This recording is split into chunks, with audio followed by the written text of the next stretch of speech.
from Julio Cruz and Gaylord Perry to Alvin Davis and Harold Reynolds to father and son back-to-back bombs, from Junior J, Joey, and Edgar with Randy, A-Rod, Dan, and the Sheriff, to Ichiro Moyer and Mikey C, to King Felix, Kyle Cruz, and Cano, to the present with Julio, Gilbert, Kirby, and Cal. I don't believe it. It just continues.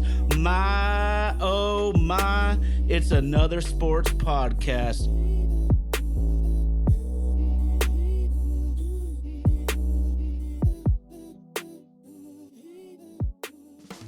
My, oh my, the Final Four is set. Major League Baseball's in full swing. We got the Masters a couple of weeks away, baby. But, my, oh my, it's another sports podcast. We are stoked the Mariners are playing, but they might be in the middle of the news right now. We got to give a huge my, oh my shout out to our homie, super producer Indy, rocking the ones and twos out there in Nashville, Tennessee. That's Vaden Podcast Services. Vaden Podcast Services. Want to give a huge shout out to all the homies in the live chat. Y'all have been a critical part of this show. We thank each and every one of you. But y'all know Albuquerque's finest, RG, cooler than them polar bear's toenails. What's going on, bro? All right, cool. A lot to get into, man. Let's go to work. Let's do it, baby. Okay. Major League Baseball is on the top of our minds right now. Let's just get into that right now before we dig into the NCAA tournament. So, the Mariners were 2-2. Oakland A's, not fantastic. At least we're 2-2. Oh, okay. I messed it up right off the very bat. The Sacramento A's. We can't call them Las Vegas till they have a proper home there. They're the Sacramento A's to me. Can't call them Sacramento either. They're just the Athletics. They're just the team from California? Well, whatever the hell these dudes are. I'm going to call them the Philadelphia A's at this point because I guess I'm tripping all over the place on this one. But RG, man, this is a better team than most people think they are because we got to see them enough. That still is no excuse for an abysmal offense. Awesome starting pitching overall, and a bullpen that completely disintegrated at times. But 2-2 in a 162 game season could be a lot worse. But just tell me what you think so far, man. Well, I'm not going to share your sentiment about awesome pitching. We got one good pitching performance, two terrible pitching performances, and Wu did what he was supposed to today and got bailed out at the very end.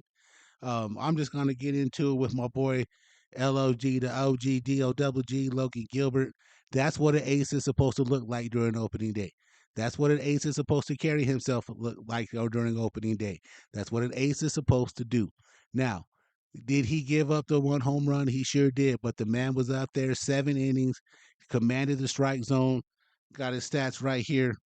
And of course, my screen goes crazy on me. 7 innings, 2 hits, 1 run. One of the one he gave up the home run, it wasn't earned run. 8 strikeouts. Did what he was supposed to do. That's what I expect from the ace. And then the guy we should have traded in the offseason gets up there almost like he didn't fucking want to be there. Had not a great start for Luis Castillo at all. Time out. And they had the same outing. It's not. No, it's not. No, he did not have the same outing. They both gave up one bad pitch. And defend him. One bad first pitch night each. Out. First night out. A 7-0 loss. You are not going to sit here and defend it and tell me he had the same start as the LOG, the OG. 5 innings pitched, 3 hits, 2 runs, both of them earned, 2 walks, 4 Ks, a 3.50 ERA. You're not going to tell me that that's what LOG, the OG did. Not his best work. Not his best work. You can't call it terrible at all. Each guy gave up really one bad pitch. No. We are not going to start making excuses for these dudes fresh out the bat already. I'm tired of that. We are not going to make excuses for them. We need them to win 88 games to get us to the playoffs. We need Castillo to win 10 games to be able to offset us not having Kirby in the rotation right now. We need him to do his fucking thing. We are not going to make baby excuses for them already. Let's move to Saturday night. Miller, Again, I don't like the quality start stat. I'm not a fan of that. I'm not a fan when you want me to hang my head on the quality start when had 5 innings pitched, 6 hits, all 3 runs he gave up were earned, walked 2 guys, also gave up a bomb with a 4 ERA right now. Yes, I'm complaining like it's the middle of the year, but I'm not letting these bums off the hook this year. We are not going to do that with these guys. We need pressure to fucking metal. Damn right, Sunday Time evening. out. RG is right. I goddamn in. I'm telling you, man. Castillo gave up 2 earned Don't runs and give we a lose shit. 7-0. Don't give a That shit. is, I he don't is the give a shit. furthest from the I don't give a problem. shit. He's part of the problem. He's part of the problem. We should have got rid of his ass in the offseason for a fucking bat. For a fucking bat. Then today, Wu comes in and does what he's supposed to do, like the Andy Pettitte of our pitching staff, like the Yankees had back then in the early 2000s. Came in, got everything settled down, and Mr. Overpriced, Overpaid Julio finally found the fucking ball in the strike zone and hit it 475 feet. Other than that, we almost lost the first series of the year to a bunch of homeless foster kids from Northern California who don't have a place to lay their head, who played a little league fucking baseball stadium. I'm not letting the Mariners off the hook this year for their petty performances and then looking at, oh, this guy's great. We had 92 quality starts. And we also didn't make the fucking playoffs. It's all or nothing right now. I'm in championship mode, baby. Philadelphia Eagles, bringing that type of energy. If you ain't here to win that shit, then I ain't here to fill up with your bullshit. Let's go, Mariners. Well, we got 158 more to go, man. I know, and I'm not ready for this shit already. Ready for it to already be over. Hey, I'm a back Castillo till I'm blue in the face on this one. You're right. For me to compare it directly to Gilbert, that's a little bit blasphemy, but you know exactly what I'm talking about. In baseball, you are one pitch away from having a gem. And the problem is it's what we've been complaining about, especially you. We got 2 runs per game. We got 2 runs per game, bro. And you're right. Quality starts is like a C plus, B minus in school. I mean, you're gonna pass. We can pass you. But here's the real point: is with this anemic offense, we're not going anywhere. The only guy that really hit this weekend was Jorge Polanco. Thank the Lord for Jorge, but I want to ask you a question. You're the biggest LG, the OG fan that I know, bro. 83 pitches in, absolutely shoving it. The Mariners pull him out. Does Dan Wilson have any managerial power, or is this still a team going to be completely run by analytics? Already know the answer to that question. Should have rolled that dude till the wheels fall off. And yes, Texas Power Ranger, I'm going to sit here and talk a whole bunch of shit about this bear. You got a World Series ring. I don't. You've been to the dance. We haven't. Need efforts that'll get us to the dance. And we already coming out here like we're trying to play for third place. Woo! Randy did Some of get them robbed a teams look bunch pretty this good, weekend. too. Arozarena did have some good at bats, hitting the ball hard. But where the hell was everybody else at? Where the hell was the guy we just gave a $105 million extension to, who cost me a great parlay that was built? And that's part of my anger as well, too. Dude, we got to get into the rest of this league, too. But here's the bottom line, man, is I agree with like what a lot of these guys are saying, but there's an element to luck in baseball. But here's the facts, RG. The straight facts about the Mariners hitting to start the season. There is 25 runners left on base. We're 2 for 19 with runners in scoring position. On Sunday's game 4, they had nobody even touch second base as a runner, and we struck out 41 times in 4 games. Bro, as much as I believe in this pitching staff, this is unsustainable long term. Where's the Edgar effect? The fact that we finally got the guy who we wanted to be in charge of hitting. Now, of course, we only get that half-ass as well too, because he's sitting somewhere telling him what to do instead of being out there working with him. I, I'm already frustrated, man. I'm already frustrated. It ain't even April 1st yet. I hate when baseball does this to me. You got the evil empire who, if you listen quietly, just hit another home run at 10 o'clock at night on the East Coast, and we're sitting here 2 runs a game already. Jesus. Hey, man, you're talking about the Yankees right now. Tyson Baxter, what's up? Let's just look at some of the different ball clubs in baseball right now. In one weekend, the Yankees scored 36. In a weekend, the Orioles scored 24. And in a 4-game series, our beloved Mariners scored 8. And you know what? What worries me even more, RG, is some of what I've seen is missing cookies. Yes. That concerns me. Long because sometimes you tip your hat to the pitcher. Mason Miller made us his bitch on Saturday night. Dude, that shit's gonna happen with that dude sometimes.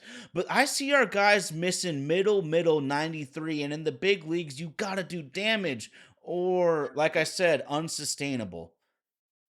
And it's not that you need to hit the ball 500 feet when you press there. Put it against the wall in dead center. Shoot the gap. Get running. Here's the thing that killed me the most. We finally bunt to move 2 runners over, but we do it from the bottom of the deck where it can't lead to anything but for it to be unproductive. Then, in traditional Mariner fashion, Bliss has a chance to still score on the play, and for some reason, the baseball gods lift his foot as he's about to touch home plate, and they end up tagging him out on it. It's almost mind-boggling at times, just the way that breaks don't go the way that we want and need them to as being Mariner fans, man. But let's stay in the fight. I mean, even my internet server don't want me to talk Mariners already, ruining my mood. You short circuited that bitch, man. We seen that happen in cartoons when we were kids. You just got that thing all hyped up and short circuited it. Nah, man. I love to see this raw emotion and passion, man. This is fantastic, dude. So we missed a lot on that right there for you. And I just want to say another thing that's unsustainable before I throw it back to you in the low block is both wins were like on 8th inning heroic homers. You can't just rely on heroic homers at the end of the game all the time. Absolutely. It's like we rely on the impossible to be able to get things done, either 8 inning comebacks or 15 game winning streaks later on in the season. We just need to play better, dog. I know it's the first week. I know it's the first week. And some of this is meant to be comical, but a lot of it comes from a place of frustration where I'm just not willing to give passes already for some of the shit that we've already seen. Meredith's Lifer and Ginger Fit Dad happy to hear me when I was talking about the fact that Bliss could have scored on that play and the baseball gods lift his leg to not let him touch home plate and just make more of the, oh no, see, that's why you shouldn't punt. We did it right, just in the wrong position and got a terrible outcome out of it. And then now it might move us away from fucking manufacturing runs, which other teams seem to do well already, and we can't get a grip on. Well, if you want to manufacture runs, you got to put the ball in play, and striking out 41 times in 4 games is not exactly consistently putting pressure on the D. That's for sure. Jesus, man, that's just something for the sucky dash. Yeah, I mean you're right though too. Sometimes you just can't do things right, and we're still 2-2. And it's baseball too. The beauty of it is we can get worked up so bad in the moment, which I do, and then I'm completely over it. It's baseball, but this is the beauty of the game, man. And Tyson might be right. The Mariners might need to make a big trade. I don't know if it's in the books. If y'all notice, the Seattle Mariners have a Nintendo patch on their left arm, which is supposed to bring in X amount of dollars. But RG, is that going to be reinvested in the product, or is that going right into the profit margin? I would guess the latter. Unfortunately, we know the answer to that question without even having to post it. No doubt, no doubt. Tell me you a cheap ass without telling me you a cheap ass. It's frugal if it only affects you. It's cheap when it affects other people. Sick of those fucking regular fucking loser team that doesn't even have a baseball park to play in. Oh boy, oh boy. It was fun though. I can't lie. It was so fun to have baseball back, man. And I've been texting everyone that meme right now where if you're a Mariners fan, you are already ready to have your heart be broken, bro.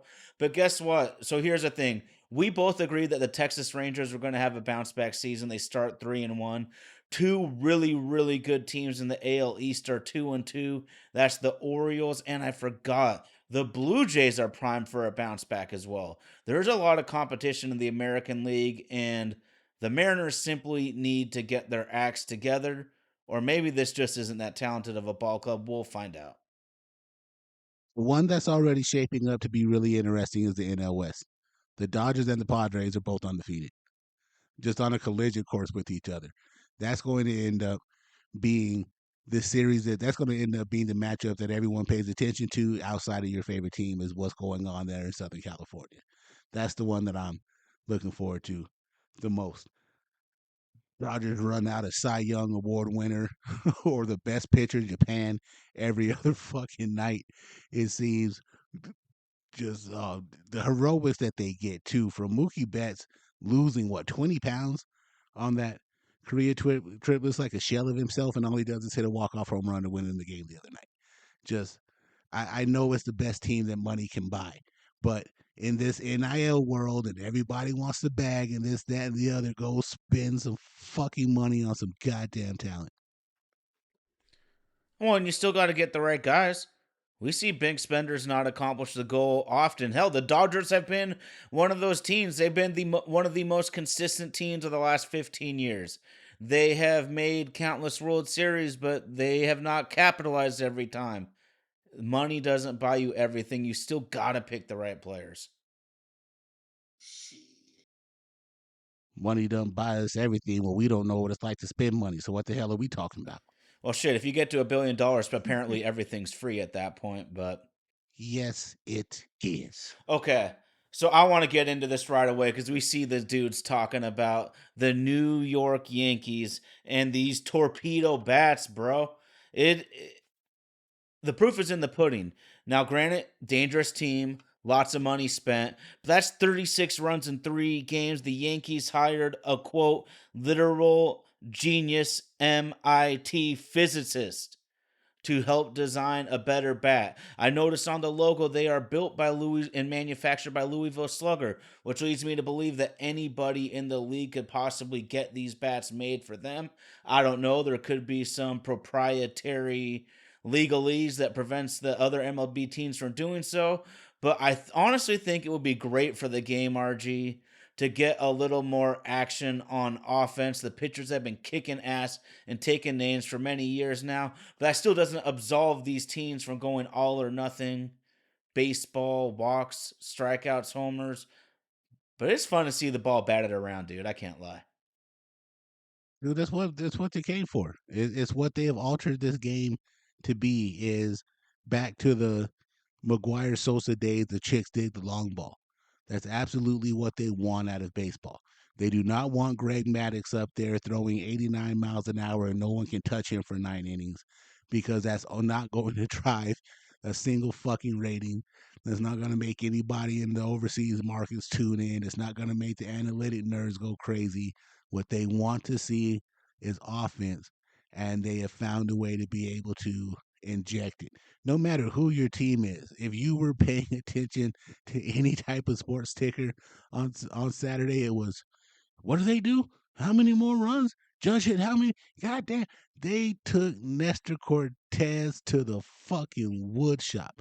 I'm going to steal a phrase from my favorite wrestling commentator, Mr. Jim Ross, and they whooped that boy like a government mule. Like there was some type of beef that they had with him in the locker room prior to him leaving and going to Milwaukee. Just 3 pitches, 3 home runs. It's like they couldn't wait for Nestor Cortez to come back to the Bronx and slap that dude around like he owed them money. I get that they play in a Mickey Mouse ballpark. I get it. I get it, but they always have. But if you hitting the ball into the gaps in Yankee Stadium, that's not a short feat. That's a that's a muscle to be able to get the ball into those places. And if they play in the Mickey Mouse Park, why aren't the rest of Major League Baseball parks built like that if it's going to give your team an offensive advantage? Um, Again, man, just amazing to see good stats, good for the fandom of the game to have something to cheer for. I just do not want to get stuck in this rut where we're relying on World Series style pitching performances from our pitching staff because our offense can't manufacture more than just a handful of runs a game. Already trending in that direction, and that is not good for the first 4 days of the season. Absolutely not. And then to top it off, man, I don't think it's been very clean in the field either. And if you're a team that's going to rely heavily on pitching, you're going to rely heavily on run prevention, then fielding is a gigantic part of it. I think it was on Friday night or Saturday night. Must have been Saturday night on the close loss. And there's a little pop up in the infield, and nobody calls off the pitcher. The ball ends up dropping. The guy gets a fucking double on a pop up that's between the third baseman, the catcher, and the pitcher. That absolutely cannot happen. And if we expect to even really, really compete, we got to play clean baseball because we know at best they're going to be a mediocre hitting team. And I still have some faith. But damn it, things need to turn around because what we're seeing, the eye test and the math is telling us 2-2 is not going to be a sustainable record based on how they're playing right now. Alternating wins and losses like that is going to end up with us in third place, looking at two teams above us. Mm-hmm. And they're good teams, so we got to play good baseball. Texas and Houston aren't going to lay down. They're going to play good ball this year. The Mariners have to match it. Absolutely. No matter who they lose, no matter who they don't re-sign, the Astros are still going to be the big brother. A World Series caliber team is still going to come back out there and give you everything they got in Texas. We better hope to God the Angels don't find a way to keep fire. But these are not the shitty Oakland A's who are trying to tank for any type of position or whatnot. These homeless bastards are out here to play ball. Your boy Brett Rooker, man, just your boy. I would have traded almost anything for him. Light me up as much as you want. I would have traded one of our top prospects for Brent Rooker. I don't give a damn that he, quote, doesn't play a fucking position. The guy hits for average and power. In today's game, that's like finding a diamond in the rough. What position did Big Papi play? DH. What about our hometown favorite? Doesn't matter. They call it the fucking Edgar Martinez Award. Shit, man. Doesn't matter. And doesn't fucking matter. Oh, okay. I'm gonna rant then too, dude. The never-ending problem right now with the Mariners. Third base, first base, and DH need to be production positions, and they seem to be the least productive positions for the Mariners ever since we got rid of Suarez. And what has that dude done? We would take the 230 strikeouts in a second right now for that production, bro. Absolutely. And man, the glove, damned if we and do, the arm. we're damned if we don't. Damned if we do, damned if we don't. Gonna end up platooning guys on the corner all year, which it isn't going to pay off well for us. But again, maybe they know something that we don't, and we should calm down a little bit after 4 games. But guess what? I'm not going to. Well, you got me riled up, bro. And I agree, though. It's also the fun in it, dude. Do we want to be a zombie baseball fan, or do you actually want to have fun with this thing? I love it. Like you said, I had to get off a bleacher just because of some of the ass backwards just opinions that'll be on there. But of course, one of the dudes already after night 1, this team can hit. Was like, no, it can't. We got bailed out. And then we get to the next 2 nights, and it's obvious that this team can't hit. And then we get to the day, and if it wasn't for Julio's home run, we'd have gone down 3-1 to the homeless A's. Just no. Something has got to change, and it needs to change immediately. Well, we got the 0-3 Tigers. What'd you say last week? We can't win the division. I mean, we can't win the World Series this week, but we damn sure can put ourselves in a position to not be able to compete for it if we don't start manufacturing runs. I firmly believe that statement too, dude. I firmly believe it. Because everyone always tells you when you get emotional early in the season, and it's true. You can't win the division or go to the World Series in the first month, but if you do shitty enough, I promise you can dig yourself a hole you can't get out of. And I hear you, Gingerfit Dad. It may really seem that we're just trying to hammer down on him. Maybe I am a little bit, but I'm just not willing to give this the sky has a silver lining approach to this team anymore. We've been teased a whole lot. We've been promised some things over the last 3 seasons that we were going to build, and put money behind it. Then when it came time to put paper down on the table, the paper was nowhere to be found. The spending was nowhere to be found. We are running it back with the same team last year that, don't forget, if If us blowing that 10-game lead happened later in the year and compared to June, we'd be one of the laughing stocks of baseball. I get it. Oh, overfatting is a baseball right, and absolutely, it's what we're supposed to do. We're, we'll there were some good things that happened, but the good things that happened were very minuscule to the things that, hey, this is already looking like it was supposed to. Yeah, A's had breaks in the series, but that's just the way it goes, though. But we also didn't do anything to help ourselves out with. You can't sit there and be excited that we averaged 2 runs a game in this series against this team, and and think that something's okay with the way that it got started. We needed a hot start, and that's not what we got.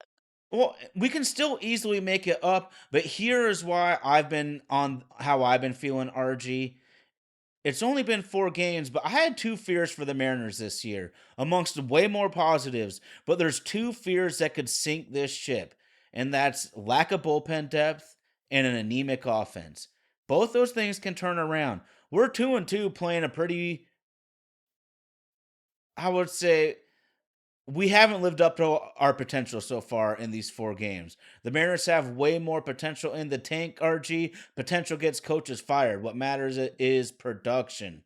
But I still stand on it, man. I saw a bullpen that didn't have any depth and a lineup that was completely inept and overwhelmed at times. And to top it off, the third, I'm not a big fan of what I'm seeing in the field overall. This is still a pretty talented team, but man, you've been saying it for 3 years now, or ever since I met you, man. We're riding these pitchers so hard, man. We got to help these dudes out.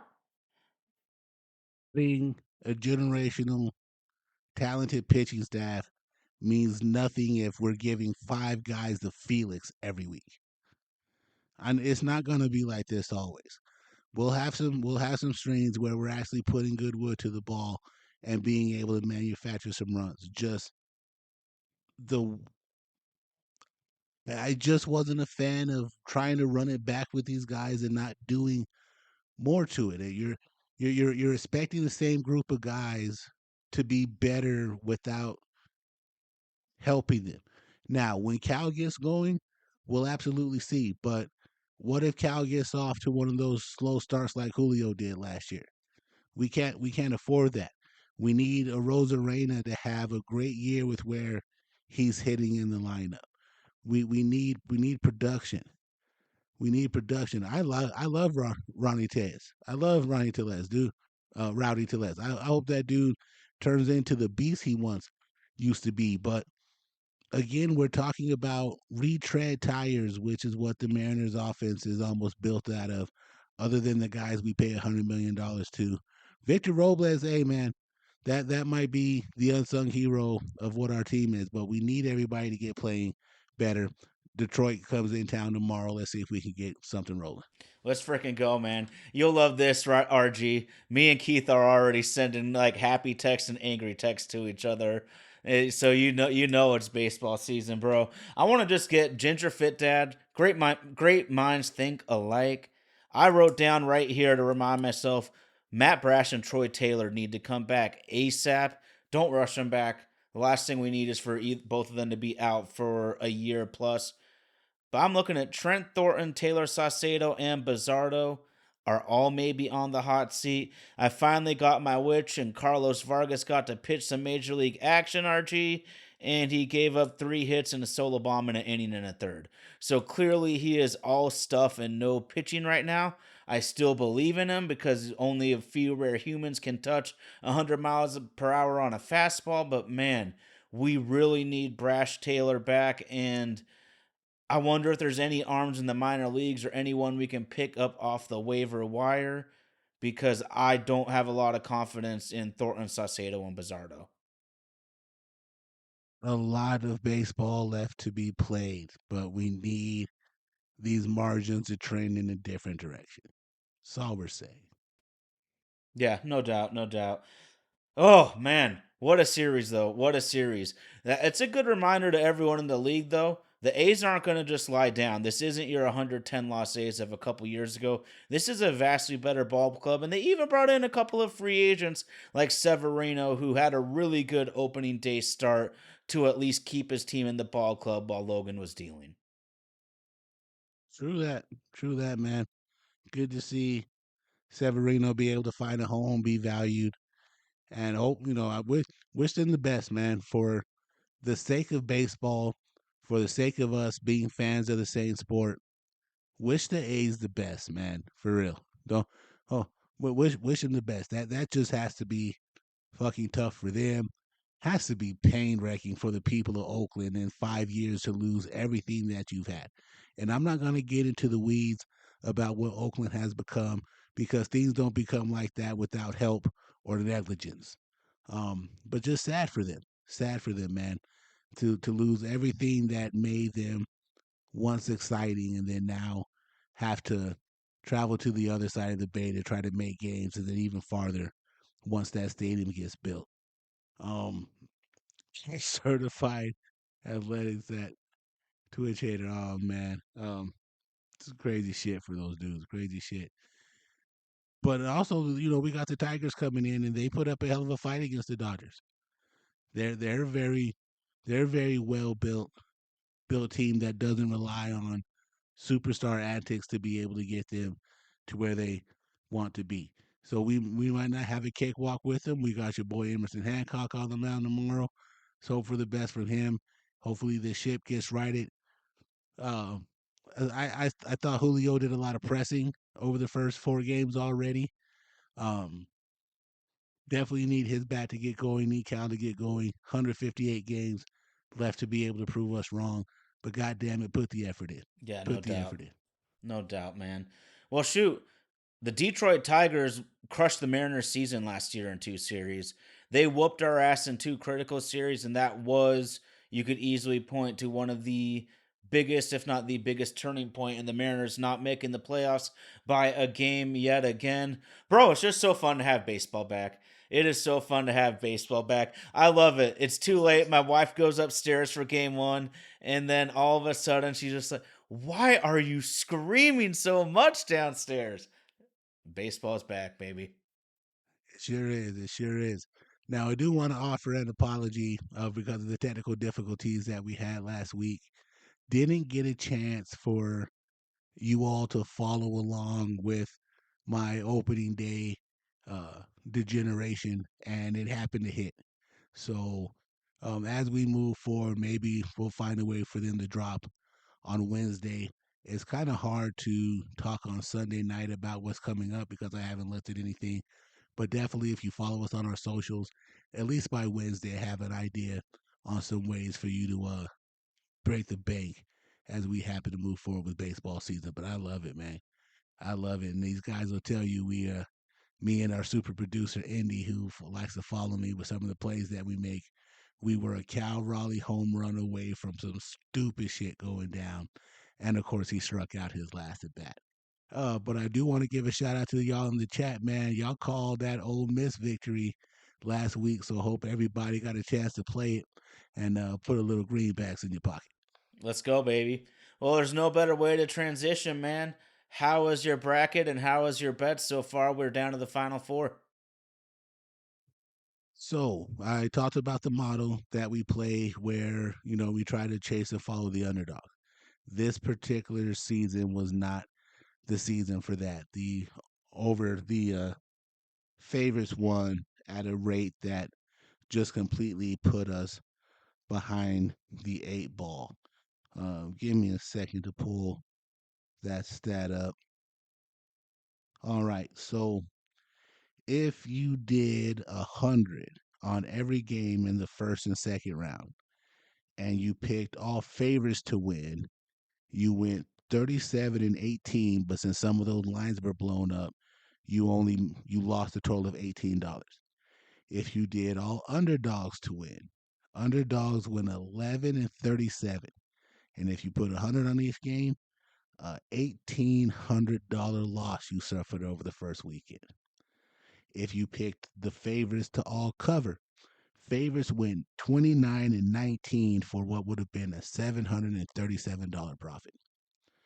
If you picked underdogs to cover, underdogs only covered in 19 to 29 games, you would have lost $1,000. NIL has almost killed any chance of Cinderella stories. 4 number one seeds make the Final Four. The majority of the Elite Eight matchups, all except for one, were 1 versus 2 and 1 versus 3. The playing field has widened again in college basketball. Might have to change the way we play that model moving forward in the next NCAA tournament next year. So it hurt your betting model, but does it hurt college basketball in totality or not? What's your opinion on that? It gets the brand names in front, and it's built on brand names, so it definitely helps for it. What you will never going to see, or it'll be a long time before you get to see it again, is a school like St. Peter's make that type of run as a 15 seed. We were lucky in the last 5 years to get 2 16 teams beating ones. That's definitely not going to happen anymore moving forward in this brand new world. It's going to be too hard for the mid majors and lower majors to be able to keep talent around. It's going to be hard for them to be able to keep coaching talent around. I can talk for my New Mexico Lobos. We were 9 seed going into the tournament. Right after the game, our head coach gets a job at Xavier. Our best player, Donovan Dick, gets the bag to go home to California to play for UCLA. Our best wing defender is a sophomore. He's out. Uh, 2 guys on the bench who could have made a difference in at least some conference games. They're both out. Um, it's just going to be hard for a small school to be able to stack the pieces they need to be able to compete with the big dogs. It all just depends on what you're a fan of. If you're a fan of domination by the big boys, you're going to love the way that this tournament runs out. If you're a guy who likes the unpredictability of the tournament, those opportunities aren't going to be around as much as they used to be. Very well said, man. I just think it's kind of fascinating, and it really is just kind of how you cheer as a fan, or if you have any alumni associations, you're gonna really feel one way or the other. You just mentioned your New Mexico Lobos just got gutted immediately after the tournament. I don't even think the transfer portal is technically open yet. But I was just looking at this one too, Oh, it dude. is. Okay. It Well, is. it's That's one of the basically arguments about it is that it's open during the tournament. okay, that's whack, dude. I don't like that at all. And I'm all for player movement. They got to do something about that, though. That's not good. That's not cool. And I'm trying to find the post. There was a kid who they had just lost, and before he left the locker room, announced he was going into the portal. Damn. Damn. I don't know if you saw this, dude. It was at the bowl game that Alabama played in. And although this young man is declared for the NFL draft, Jalen Milrow was on the in the tunnel filming an NIL hype video just as that bowl game was, they're getting ready to warm up, etc. So this is where we are in that action. I just want to add something interesting I found. The 2023 Florida Atlantic team that made the Final Four, their 3 top scorers are all on different Sweet 16 teams. So there we go again. There's all sorts of instances we can point to, such as your Lobos or the Florida Atlantic Owls, where these smaller programs are getting gutted immediately and And I finding want to say success. their coach is the coach of Michigan. And I want to say the guy who led that team is the head coach of the Michigan Wolverines right now, Dusty One of May. those 3 players is at Michigan, so that wouldn't surprise me. Okay, okay. And so this is what's kind of disappointing too, RG, because I feel that in the NCAA tournament, the cream always rises. Like for most of our lives, it's been complete unpredictability in the first 2 rounds, but the Sweet 16 and on, you never see a team actually win it all. Butler came really close. NC State was kind of before our time. That's still not that crazy, really. I just want to look at what's going to disappoint me is I don't think we're going to see a Steph Curry with Davidson upsetting Gonzaga. We're not going to see CJ McCollum with Lehigh upsetting Duke. We're not going to see Damian Lillard with Weber State. And I always thought that was one of the most fun parts about the college basketball tournament is random dudes on random programs show up, shine, and then they turn into NBA studs and stars cuz yeah, that hidden gem was that damn good and he was there for that damn long. That's probably not happening anymore, is it? Nah, those days are definitely toast, man. Them days are definitely Gonzalez. Well, you A better little love bit the Blue sad to see. Bloods. The Cowboys and Hey. Yankees fans in the world are cheering. Hey, man, if that's the way that it's trending, as long as we don't get a Cowboy Super Bowl, I'm all right. I agree with Tyson though. It's been a fun tournament though. Dudes play hard. The dudes play hard. It still has what is the trend that I've paid attention to is a good team gets up 10, it's over. A good team gets down bad by 10, and they're still making a comeback and winning the game, i.e., Florida versus Texas Tech. Texas Tech had them by 9 with less than 3 minutes to play, and Florida hit 4 straight threes. Just unreal the way that these games all kind of swung and stayed in that kind of window. If the team you were cheering for went down, I can even talk about my Lobos. We were up 10, and the better team beat us by 10. Just I huge didn't swings, text you at all. huge swings. You know I was watching that and cheering for you, for your Lobos. I was not going to be the man to jinx your shit. I was like, I'm going to just be quiet about this and let this game play out. And sadly, it kind of went how we thought it might, even when they got out to that fantastic start. Sure did. Just you missed 2, 3 times down the court. They convert. Momentum's flip just like that. Momentum's flip just like that. But we did hire a new coach, the guy who was the coach of UC San Diego, who really was the one underdog that had the most fight in it because they were down 12 to Michigan and came back and had a shot to win that game at the end. Um, so that guy is now our new head coach. He had been with UC San Diego for the last 12 years while they were Division Two. This was the first year they were eligible to play in the tournament, being Division One. Had a 30-4 record without a guy over 6'8" on his team. Now, a lot of that is on who you play as well too. So, well, I'm going to give him a shot to see what he can do. He has 3 seasons to get us to the tournament, and I'm calling for his head. Fair enough. Fair enough. That seems like a longer leash than the UW Huskies have, but we're in disarray up here in the hoops program, but we don't even need to get into that one. Yeah, man. But hey, if you like superstar talent, you got the Final Four you wanted. Believe the matchups are Houston and Duke, and then you got Florida and Auburn. So out of the 14 teams that made it from the SEC, you got 2 of them in the Final Four. I'm going to go on ahead and say that that's a huge success for them this year.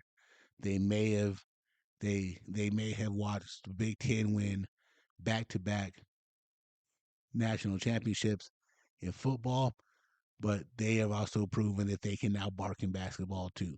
So you better hope that they don't win the national championship in football, or we're right back to living in the SEC's bubble.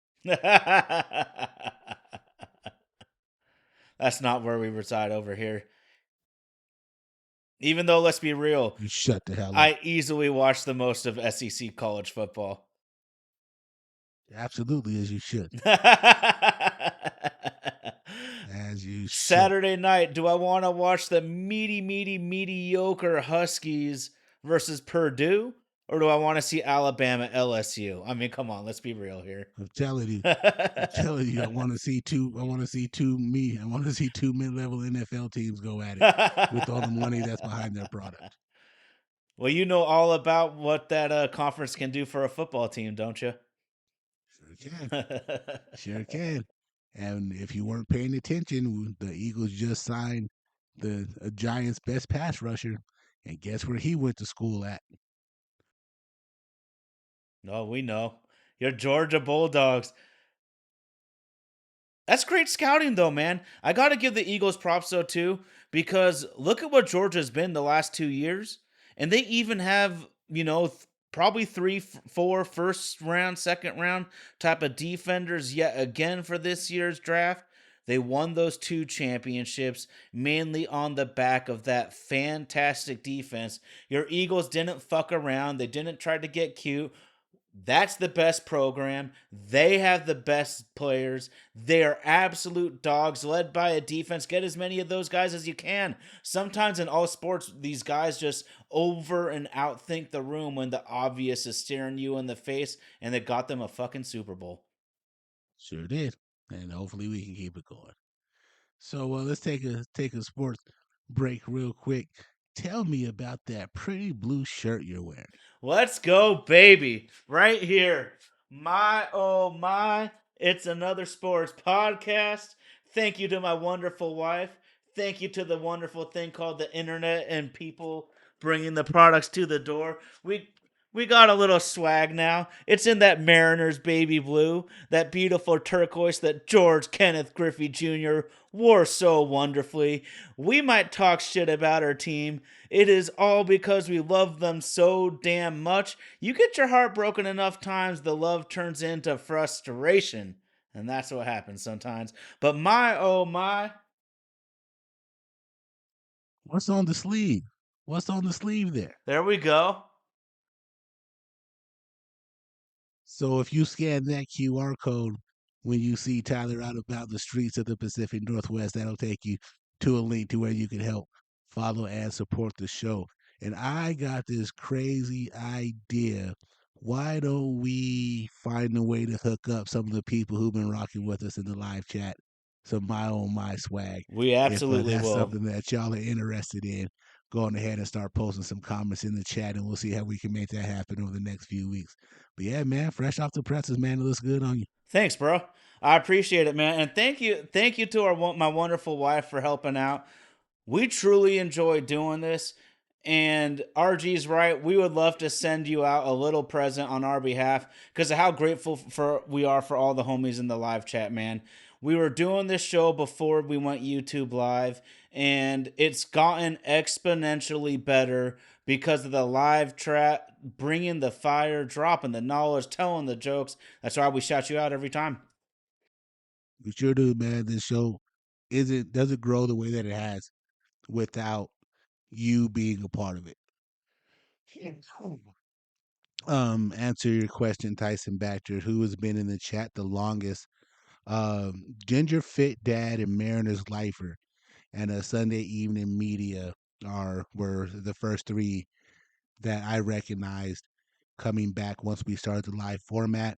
When you joined, and the thing that still makes me really proud is Texas Power Ranger. For him to not be a fan of the Mariners, for him to just like the way that we have non drink the Kool Aid opinions about our teams and who we cheer for.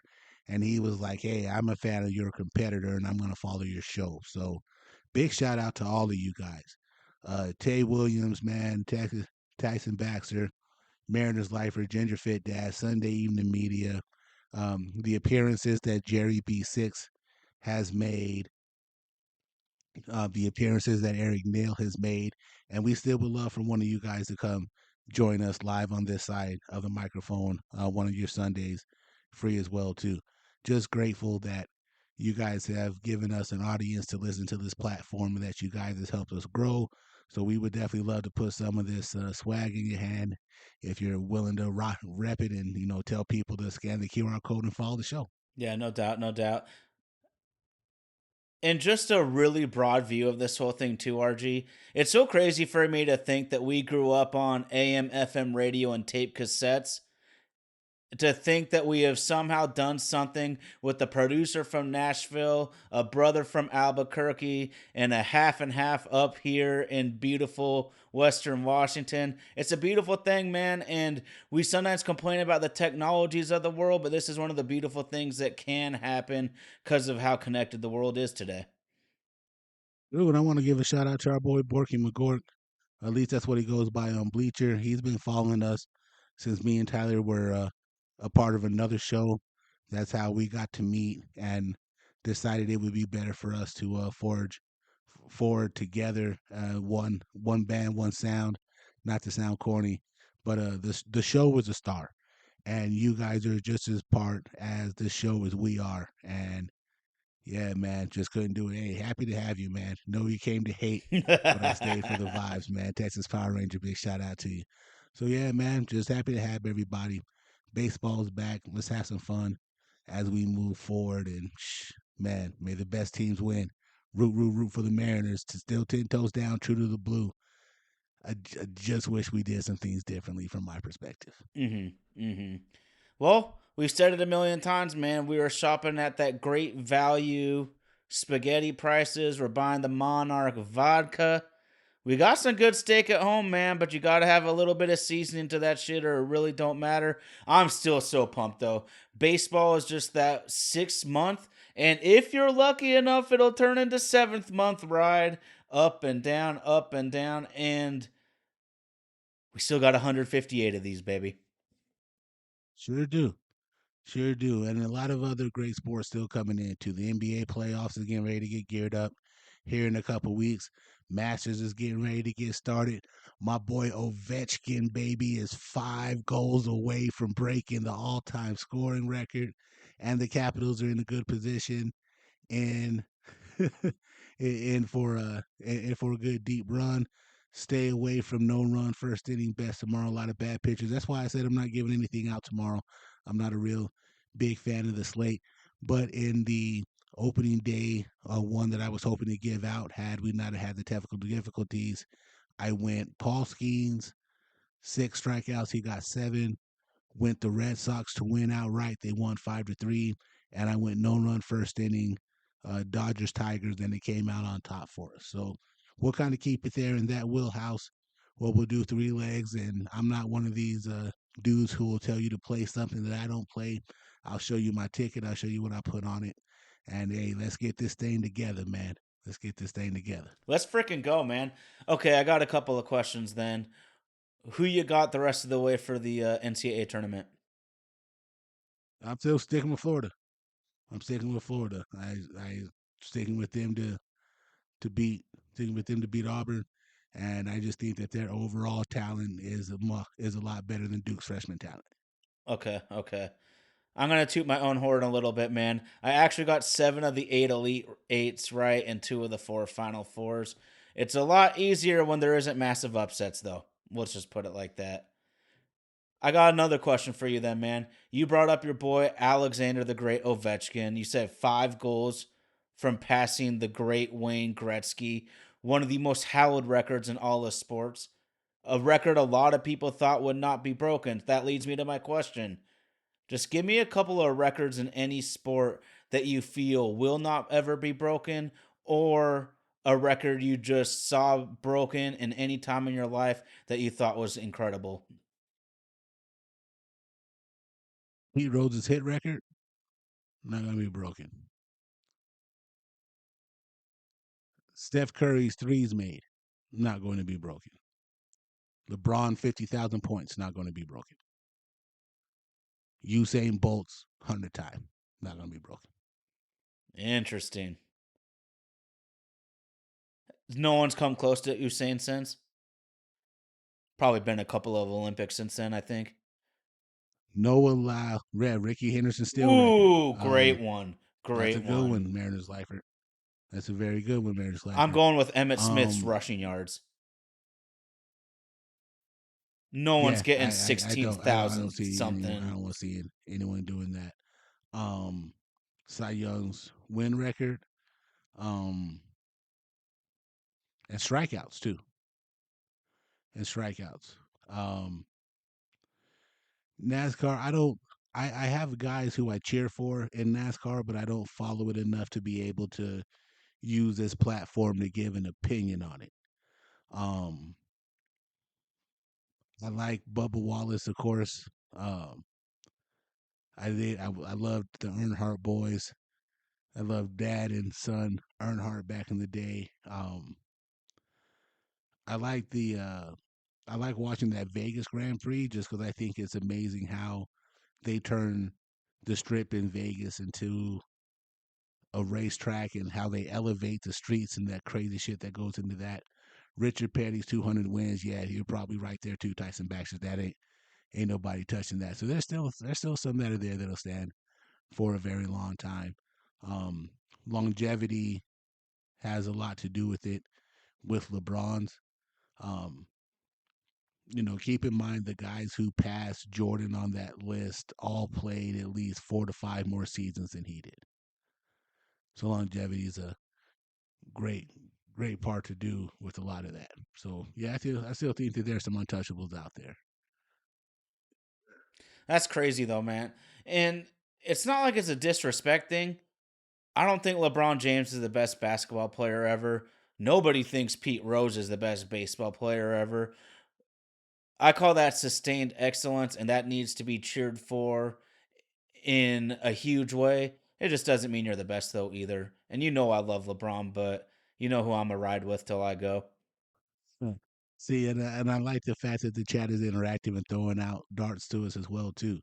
Tampa Bay Buccaneers lost 25 games in a row in the 70s or 80s. How did anyone do that? The yucks. Crazy, crazy, crazy. Even as bad as the White Sox were last year, or did they set the record for most losses in a season? No, they had to They have came been pretty damn close. close. They came pretty damn close. They broke the golden rule of baseball that you're going to win 60, lose 60, and the other 42 is what matters. Gross.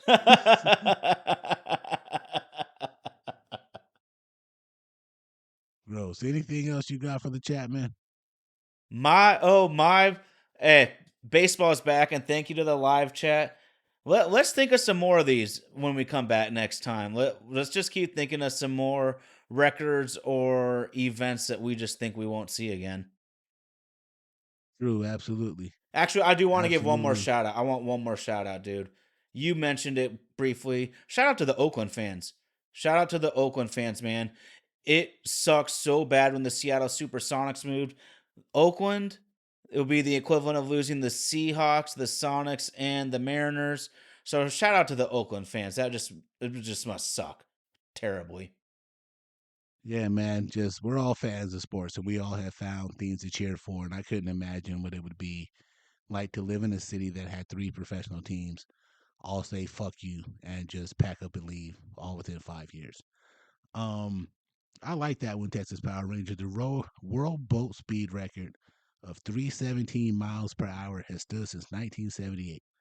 65% of attempts to beat it have been fatal. There's more to it than big engine plus small boat. Death wish anyone. Whew. Yeah, I Damn. don't see nobody touching that. I don't see nobody touching that. I even when I'm riding a jet ski when we're vacationing down to Cabo, ride it like a little bitch just so I don't get thrown off of it. Yeah, because ain't no coming back from that, man. That's crazy. Oh, I got one too. Jack Nicklaus's 18 majors. Oh, no way. Yeah, 18 majors. That's not getting done. That's not getting done. Eldrick had a chance too, and nah, that's not getting done. He was the one that was going to have a chance, you're right, and that didn't happen. Yes, sir. Fun little tidbits, things that make sports go around and make you learn something. Make you learn something. Win a couple bar bets out there.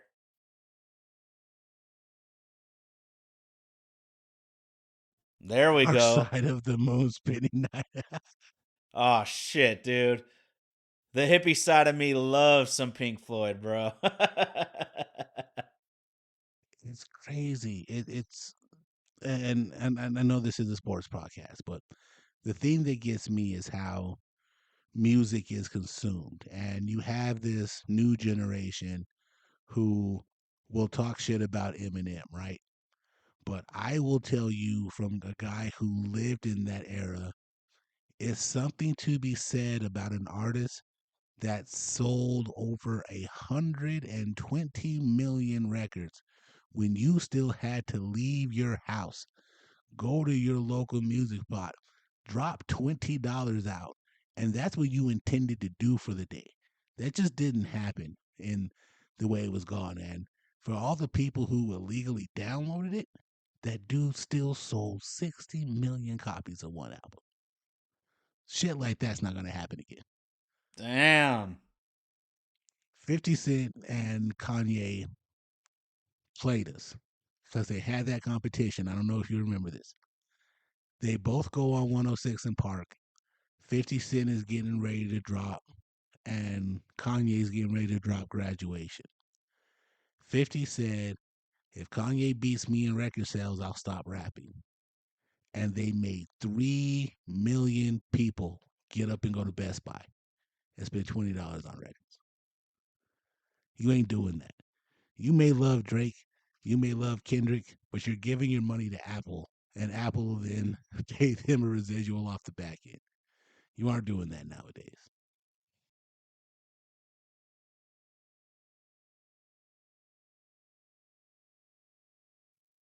And I think The Simpsons, I'll even throw another one in for There you pop go. culture. I think The Simpsons having the longest weekly episodic TV show in the history of it being a non-game show or non-soap opera. I don't think you'll get that ever again either. That's a good one. That's a good one. TV shows have shelf lives too. But you know what's always going to keep going and brand new? Episodes of My Own Minds and Other Sports Podcast. Bring My that Own fire. Minds and Other Sports Podcast, brought to you by the good folks of Vaden Podcast Services. We're thankful for those of you who join us in the live chat each and every week. Follow us on our socials at MyOhMyASP. You can follow us live here on Sundays. If you can't catch us on Sundays, the episodes do drop Monday night, Tuesday morning on whatever platform you like to get your podcast from. Please join us on our socials at MyOhMyASP. Follow us on Facebook, YouTube, Twitch, Snapchat, Instagram for the latest things. And as we move forward, I'll be putting my plays of the week up there, and hopefully we help make each other a little bit of dope. Don't forget to follow our super producer Indy's music page on YouTube. That's the Indy. Go check out some of his dope tracks. Big shout out to our social media director, Miss Katie Matsumoto, the designer of the new My Oh My's and Other Sports podcast shirt. And for those of you interested in the live chat, drop us some links, man, and we'll get some of these in your hand and just help us grow the shows we move forward. Again, Vaden Podcast Services supports us and makes this show come to life every week. A big shout out to what they do out in Nashville, Tennessee. That's the homie Ty Talks, Lake Stevens, Washington. I'm that dude RG for Little Single Down Dirty, babe. Thank you for joining us each and every Sunday for another live broadcast of My Oh My. It's another sports podcast.